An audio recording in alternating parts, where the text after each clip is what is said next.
So here we can see the carpals. Okay, so we can see that medial aspect on proximal row. This is the radial carpal. This one is intermediate.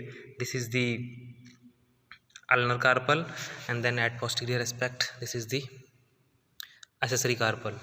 And then here we can see this is the second and third fused, and this one is the fourth carpal bone. Okay, so one by one we will see.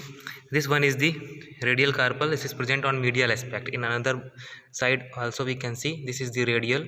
This is the convex here and then concave like this, and articulate with the distal end of the radius, and distally it articulate with the second third fused carpal bone. Medially it articulate with intermediate carpal bone, and the second one is the intermediate carpal. This is the bicycle seat shape. As we can see that it is bicycle shaped bone. On medial side articulate with the radius, and lateral side articulate with the ulnar bone. Dorsal aspect or superior aspect articulate with the distal end of the radius like this, and distally it articulate with the second third fused and the fourth carpal bone. Then we can see very irregular shape, wedge shape, that is ulnar present on lateral aspect.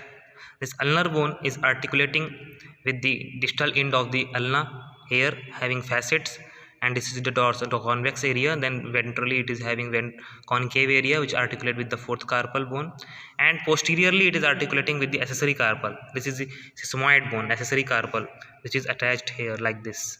And this is the ulna, lateral aspect. We can see this one is the ulna is coming like this. Then distally and in the proximal row, this one is the largest radial carpal. As we can see here, this one is the largest radial carpal bone. And then we can see at distal row, this one is the second third fused here. Here also we can see this one is the second third fused in the right forelimb.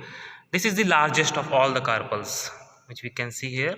Distally joined with the large metacarpal, medially with the fourth carpal, laterally we can see that it is not articulating, and dorsal aspect it articulating radial carpal. This is radial carpal, this is second third fused. So this is flat, like you can see that this is flat in this way and articulating in this manner. And then fourth, this is the fourth, it is articulating both above that intermediate and ulnar carpal bone in this manner, and distally it articulates the large metacarpal. This is the large metacarpal bone, and the fourth one is B present here. So these are the, we can see that 4 in the proximal row, radial, intermediate, ulnar, accessory, and 2 in the distal row, that is second third fused and fourth carpal bone in case of ox.